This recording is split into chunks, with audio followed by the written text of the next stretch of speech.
Want to win a $50 Amazon gift card? Stick around till the end of this video to find out how. A while back, I called out a Florida seller for listing their townhouse at $415,000 in a market that was clearly not paying $415,000. I said the real value was somewhere between $335,000 and $340,000, and I said the strategy of listing high and hoping for a buyer to overpay was going to cost this seller dearly. A fellow realtor that saw the video pushed back in the comments. It was fair pushback. He pointed out the property had just gone under contract and suggested that I had called the outcome too early. When the sale closed, he came back and pointed to the MLS sold price as evidence that the market was holding up, even though that same property had started at $415,000 and gone through 5 separate price reductions over 5 months before the seller finally took it to auction. The house didn't sell because the seller's strategy worked. It sold because the seller ran out of other strategies and went into desperation mode with an auction. 7 months on the market, 5 separate price reductions, a vacant property bleeding carry costs the entire time. And in the end, 3 serious buyers told the seller in writing that the house was worth between $330,000 and $353,000. I had called it at $335,000 to $340,000. The market came in at $344,000 on average. The seller wanted $415,000. Listen, your uncle sold his house in 2021 and got every dollar he asked for. Good for him. That market is gone, and it's not coming back. And the homeowners on this street that don't understand that yet are about to lose tens of thousands of dollars chasing a number the market refuses to pay. Stick around to the end. I'm putting $50 on the line for whoever can predict what happens next on this same street. Today, I'm going to show you the auction data, and then I'm going to show you 3 of this seller's neighbors making the same mistake right now. Quick context, that original video on this property is right up here if you want the backstory. Now, this is the auction page for that townhouse. Public record, anyone can see it. 15 buyers placed offers. Now, I want to be honest with you about how to read this data because most people won't bother. Of these 15 offers, most are not real signals about what this house is worth.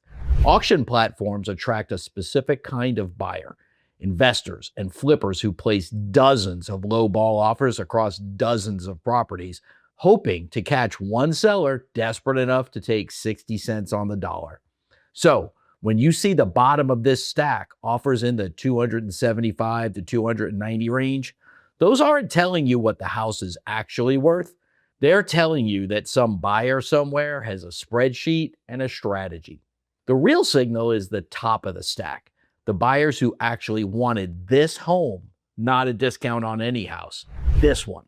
The winning bid, $353,051. Second place was $348,113.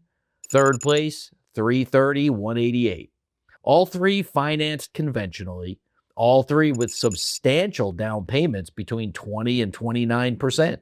These are serious buyers who did their homework, looked at the comps, and independently arrived at the same conclusion. The average of those 3 offers, $343,784. That's the real market for this property. Not the $415 the seller wanted, not the $385 they dropped to, not the $283 those low ball investors floated.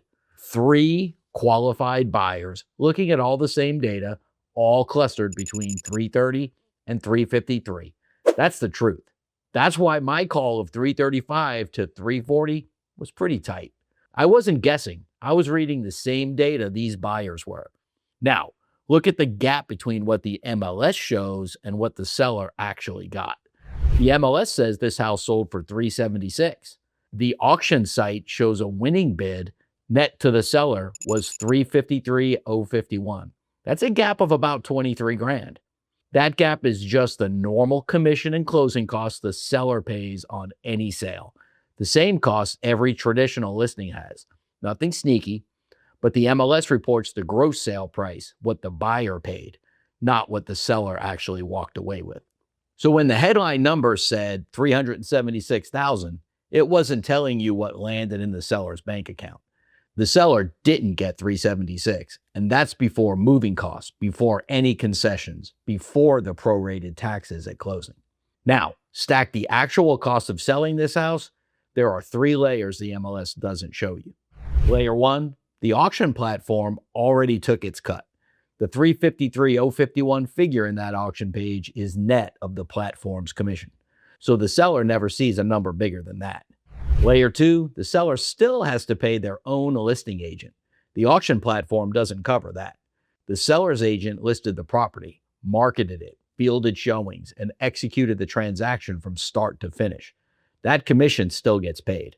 Figure 2 to 3% of the gross sales price, which on 376,000 is somewhere between 7,500 and 11,300. Layer 3, traditional Florida closing costs. Doc stamps, title work, prorated taxes, the standard package. Approximately 1.25% of the gross sales price, which on 376,000 is around 4,700. Subtract those layers and the seller is down to roughly 337 to 341 before we even talk about their carrying costs. Stay with me, because this is where the real damage shows up. This property listed in August 2025 and closed in March 2026. Roughly 7 months on the market, vacant the whole time. And here's where being a Florida seller specifically can get brutal. HOA dues at $250 a month for 7 months, that's $1,750. Property taxes, the MLS shows this seller was not homesteaded, meaning they didn't qualify for the homestead exemption. The annual tax bill on this property was over $6,000. Prorate that for 7 vacant months, and you're looking at $3,500 in taxes alone. Then, insurance. The post-2022 Florida insurance market is the elephant in just about every room. And it gets worse when the property is vacant. Vacant homes face higher risk for everything from undetected water leaks to break-ins to storm damage that nobody's there to mitigate. Insurance carriers price that risk in. I recently pulled a quote on a vacant house in that exact zip code, $4,287 a year. That's not a renewal estimate, that's a real number. Prorate 7 months, it's about $2,500. And remember, this property sat vacant through Florida hurricane season. Every storm warning is a phone call to the property management company. Every threat is potential damage with no one there to handle it. Add it up, roughly $7,500 in carry costs while this home sat empty. So this seller walked away with about $330 to $334 after all costs were paid. The MLS says they sold for $376. They put about $332 in their pocket. That's a $44,000 gap between the headline number and reality. What was this house actually worth in August 2025 when they originally listed it at $415? Look at the closed comps from this exact street. Comparable 4-bedroom townhouses on Whistling Pine Way were closing at $403 and $430 in the summer of 2025. A 3-bedroom version of that same floor plan, same street, conservatively penciled in around $375 to $380. If they'd priced realistically and sold in 30 to 45 days, they could have netted somewhere in the mid-340s after commission and closing costs, without burning 7 months of carry costs and without the auction platform taking its cut. Instead, they walked away with $332.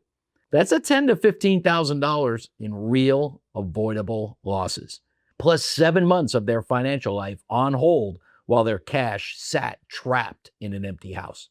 The auction didn't rescue this seller. The auction confirmed what the market was already telling them in August. The strategy of listing high and waiting for a hero buyer didn't work. It never works in this kind of market. They just ran out of other strategies and went into desperation mode to learn that lesson the hard way.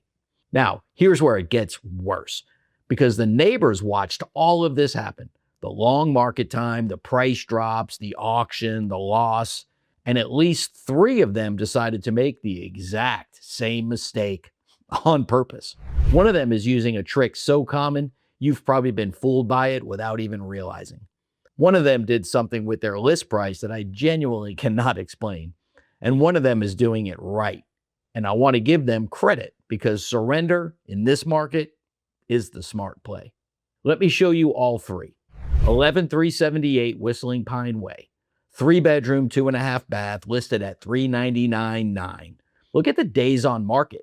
The MLS says 15. Fresh listing, right? Just hit the market 2 weeks ago. Not true.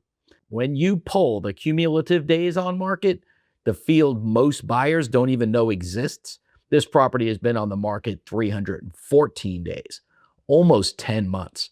The seller pulled the listing, waited just long enough to reset the counter, and relisted it as a brand new listing. It works because it manipulates a cognitive shortcut buyers use.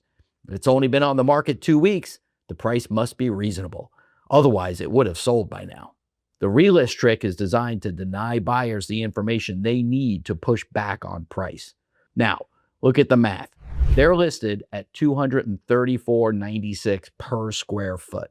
The closed 4-bedroom comps in this neighborhood sold at $207 and $209 per square foot last summer.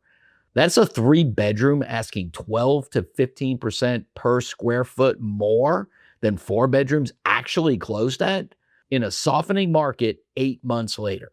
Every month it sits, the seller is bleeding the same Florida carry costs we just walked through on the auction property. 11258 Whistling Pine Way did something I scratch my head over. After 3 weeks on the market with 0 offers, they raised their list price. I'm not making that up. That's in the MLS record. They originally listed at $457. 3 weeks in, no offers, no traction. So they bumped it up to $459. 4-bedroom, 3.5 bath, vacant. Cumulative days on the market, 300 days. Same relist trick we looked at on neighbor number 1. This is what I mean when I say sellers are arguing with the market instead of listening to it. The market doesn't argue back. It just walks away. And while this seller waits for their fantasy number, the meter is running on the same Florida carry cost that just cost the auction seller $7,500. Now, I want to show you a seller kind of doing it right, because the lesson of this video is not that everyone is wrong. The lesson is that people who listen to the market win. 10303 Park Commons Drive. 5 bedrooms, 1,900 square foot. A few blocks from everything else we've been looking at. Original price, $420. Today's price, $365. That seller dropped $55,000 off their asking price. They're listed at $192 per square foot, which is the lowest price per square foot of anything I've shown you today. The MLS notes literally say, motivated seller, bring all offers. The Realtor remarks say the seller is willing to give a concession to upgrade the HVAC and water heater. This is what surrender looks like. And surrender in this market can be the smart play. Will they take a haircut? Yeah. But they'll be at the closing table while the seller at 11258 is still arguing with their price and watching their insurance bill renew. If you're a homeowner getting ready to sell, study this listing. This is the playbook.